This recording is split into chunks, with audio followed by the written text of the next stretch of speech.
Hello everyone and greetings from the European Parliament in Strasbourg. I'm sorry not to be able to join you in person for your conference on ethics and digitalization, but nevertheless I am delighted to be able to speak to you today. My name is Frances Fitzgerald. I'm a member of the European Parliament from Dublin, Ireland.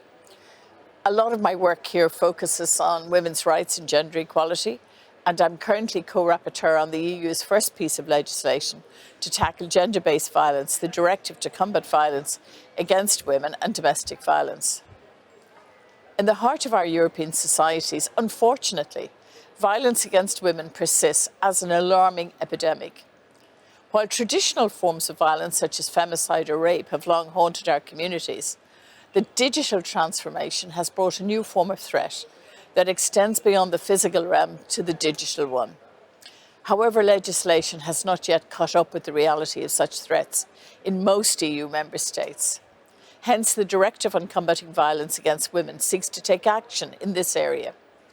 Grounded in the principle of the Istanbul and Budapest Conventions, this is a pivotal step towards standardising responses to cybercrime. Presented by the European Commission on the 8th of March last year, the directive tackles the multifaceted challenge of violence against women comprehensively. We are now at the final stages of work on this directive, with work likely to conclude in early 2024. When it comes to cyber violence, our mantra has always been, what is illegal offline must be illegal online. And this follows our recently adopted European legislation on the Digital Services Act. When it comes to violence against women in this directive, we include common definitions and minimum sentences for 4 types of cybercrime. Firstly, we deal with the non-consensual sharing of intimate or manipulated material. This will be an offence, ensuring that the creation and dissemination of intimate images, videos, or manipulated content depicting sexual activities without the consent of the individuals involved is criminalised.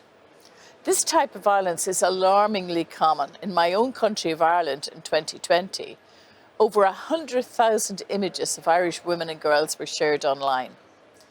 In 2018, we mourned the death of Nicole Coco Fox, who took her own life at only 21 years of age after being relentlessly bullied online.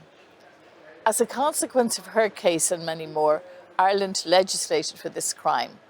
However, this crime only exists in a handful of EU member states.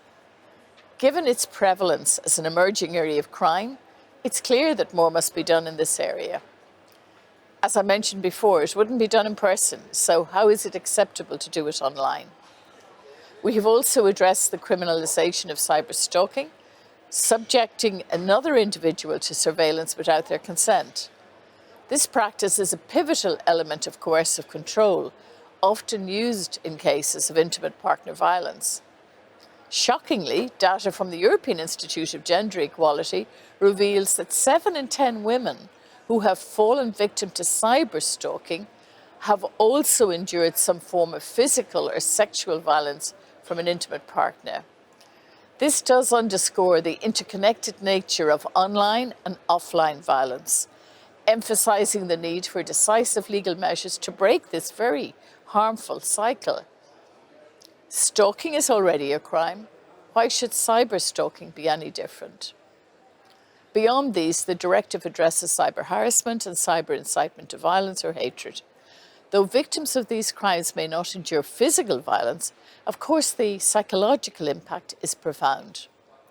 Studies indicate that more than half of women subjected to cyber harassment or incitement experience reduced self-esteem, stress, anxiety, or indeed panic attacks. While legal measures are essential, we acknowledge the absolute paramount importance of prevention through education. Digital literacy skills and critical thinking skills are essential in building familiarity in how to be responsible online, and to stress that actions online have the same consequences as actions offline.